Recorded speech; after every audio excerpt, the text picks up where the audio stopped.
America के इशारे पर बहकावे में आके आज तक जिसने लड़ाई लड़ी, बाद में वो अकेला रह गया। डोनाल्ड ट्रंप रुक रुक कर यूक्रेन को झटका दे रहे हैं। पत्रकारों ने, ये वीडियो मैं अलग से नहीं दिखा सकता, पत्रकारों ने जब ट्रंप से पूछा कि क्या आप यूक्रेन को टॉमाहॉक मिसाइल देने वाले हैं, तो ट्रंप ने कहा कि नहीं देने वाले। और आगे कोई सवाल किया तो ट्रंप ने कहा कि उनको लड़ने दो, फिर देखते हैं आगे क्या होता है। यानी इस चीज से हम सभी को सबक सीखना चाहिए कि अगर कोई हमारा साथ दे और बहका दे और हमारी हाँ में हाँ मिला दे, तो हमें उस पर इतना यकीन नहीं करना चाहिए कि तीसरे आदमी से तुम दुश्मनी मोड़ ले लो। यूक्रेन की पोजीशन पर रशिया खतरनाक हमले करता हुआ देखा जा रहा है। जरा इस ड्रोन तस्वीर को देख लीजिए। यूक्रेन का पूरा बड़ा शहर एक फ्रेम में रिकॉर्ड हुआ है। रूस यूक्रेन की पोजीशन पर खौफनाक हमले करता हुआ नजर आ रहा है। इस बात को दिमाग में मत लाइएगा कि यूक्रेन कमजोर है। जवाबी कार्रवाई अब यूक्रेन की देखिए। फिर यूक्रेन रूस के सैन्य ठिकानों पर बड़े हमले करता हुआ नजर आ रहा है। बेल्जियम ने अब इल्जाम लगाया है, नाम रूस का नहीं लिया, कहा कि ड्रोन आए थे हमारे फाइटर जेट और हथियारों की जासूसी करने के लिए। यूक्रेन ने जिन रूस की तरफ से लड़ने वाले नॉर्थ कोरिया के सैनिकों को पकड़ा है, उनमें से 2 नॉर्थ कोरिया के सैनिकों ने मांग की है कि हमें साउथ कोरिया भेज दिया जाए, हम साउथ कोरिया में रहेंगे। यूक्रेन के राष्ट्रपति ज़ेलेंस्की ने शुक्रिया अदा किया है ट्विटर के जरिए, एक्स के जरिए जर्मनी का, कि हमें और air defence system, patriot air defence system Germany ने भेज दिए हैं। वहीं रूस के खतरनाक अगले हमले में लेपर्ड टैंक, जो काफी खतरनाक माना जाता है, यूक्रेन का रूस ने तबाह किया है। अमेरिका और यूएन ने जिस तरह से, ईयू ने जिस तरह से रूस पर बैन लगाया है, अब तुर्की भी उस बैन को फॉलो कर रहा है। जिन रूसी कंपनियों पर बैन लगाया गया है, तुर्की भी अब उनसे तेल नहीं ले रहा है, बल्कि इराक, कजाकिस्तान और अमेरिका से तुर्की तेल ले रहा है। उधर फ्रांस की कंपनी और फ्रांस डसॉल्ट राफेल जो है, वो पूरी तरह से यूक्रेन को अपने राफेल फाइटर जेट देने के लिए अब तैयार हो गए हैं। वहीं रशिया ने किया है बड़ा ऐलान, यूक्रेन के 7 और नए गांव पर रूस ने किया है कब्जा। रूस की राजधानी मॉस्को पर जब हमला हुआ तो तस्वीर आपके सामने है। इस तरह से वहां बिजली जो है फ्लक्चुएट कर रही थी।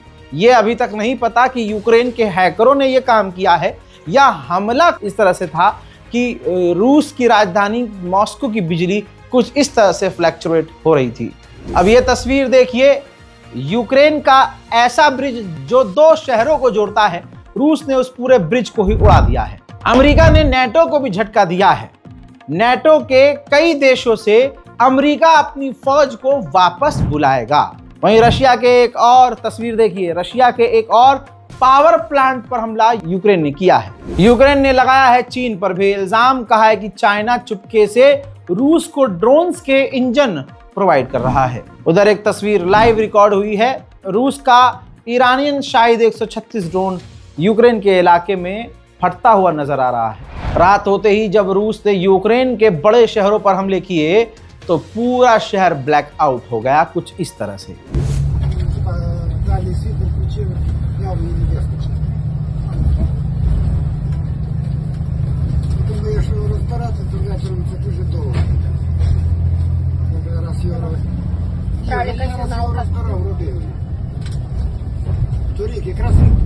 हजरात, सिर्फ 2 महीने के अंदर यूक्रेन के 1 लाख से ज्यादा नौजवान यूक्रेन छोड़कर भाग गए हैं, क्योंकि यूक्रेन जबरदस्ती नौजवानों को किडनैप करके, सेना में शामिल करके, फौज में भर्ती करके रूस से लड़ने के लिए भेज रहा था। रूस की सबसे खतरनाक मिसाइल में से एक मिसाइल है पोसाइडन। ये एक तरह का समुद्री ड्रोन है। तो रशिया ने अपनी एक ऐसी खतरनाक सबमरीन लॉन्च कर दी है, इसके अंदर यही रशियन पोसाइडन ड्रोन बॉम्ब लगा हुआ है। यूक्रेन के लिए आने वाले दिनों में बड़े खतरे महसूस किए जा रहे हैं। ब्रिटेन का एक मिलिट्री इंस्ट्रक्टर जो यूक्रेन की सेवा के लिए, मदद के लिए, यूक्रेन की फौज के लिए, उनको गाइड करने के लिए, ट्रेन करने के लिए यूक्रेन में था। यूक्रेन ने उसी ब्रिटेन के मिलिट्री इंस्ट्रक्टर को गिरफ्तार किया है कि यही बंदा रूस के लिए जासूसी कर रहा था। सोचिए दोस्तों, रूस कितना तेजी से यूक्रेन को कब्जे में ले रहा है। ये जरा नीचे की तस्वीर देखिए, जहां यूक्रेन के राष्ट्रपति ज़ेलेंस्की ने पिछले साल जाकर फोटो ली थी। ऊपर आप जो तस्वीर देख रहे हैं वो इसी जगह की है, जहां रूस ने आज 1 साल के अंदर वहां कब्जा कर लिया है और वहां रूस का झंडा लहरा दिया है। यूक्रेन के ज़ैपोरिज़िया के इलाके में रूस के मिसाइल हमलों से तबाही हो गई है। यूक्रेन ने खुद कंफर्म किया है कि 2025 में 150 से ज्यादा रशियन ऑयल रिफाइनरी पर हमने हमले किए हैं जो कामयाब रहे हैं। यूक्रेन का ही एक शहर है पोक्रोवस्क, वहां पर खतरनाक रूस और यूक्रेन के सैनिकों में जमीनी झड़प जारी है। इतना खतरा यूक्रेन को महसूस हो रहा है कि अब यूक्रेन ने उस इलाके में, पोक्रोवस्क के इलाके में अपनी स्पेशल फोर्स रूस के खिलाफ भेज दी है। यूक्रेन को डर है कि इस शहर पर भी रूस का कब्जा ना हो जाए। उधर पाकिस्तान डोनाल्ड ट्रंप का पिछवाड़ा चाटते चाटते नहीं थक रहा है, लेकिन अब डोनाल्ड ट्रंप ने पाकिस्तान के ही मुंह में थूक दिया है। कहा है कि रशिया, चाइना और पाकिस्तान चुपके से परमाणु हथियारों का टेस्ट कर रहे हैं, इसीलिए अब हम भी करेंगे। रशिया अंधेरा होते ही यूक्रेन का हाल क्या करता है ये देखिए। यूक्रेन की राजधानी कीव पर रूस ने जो रात हमले किए हैं उसके ये मंजर है, जिसके बाद कीव की हालत खस्ता है। हजरात, रूस और यूक्रेन वॉर अपडेट में आज फिलहाल के लिए, अभी के लिए इतना ही। चैनल को सब्सक्राइब कीजिए, अपनी दुआओं में हमें याद रखिए। जय हिंद।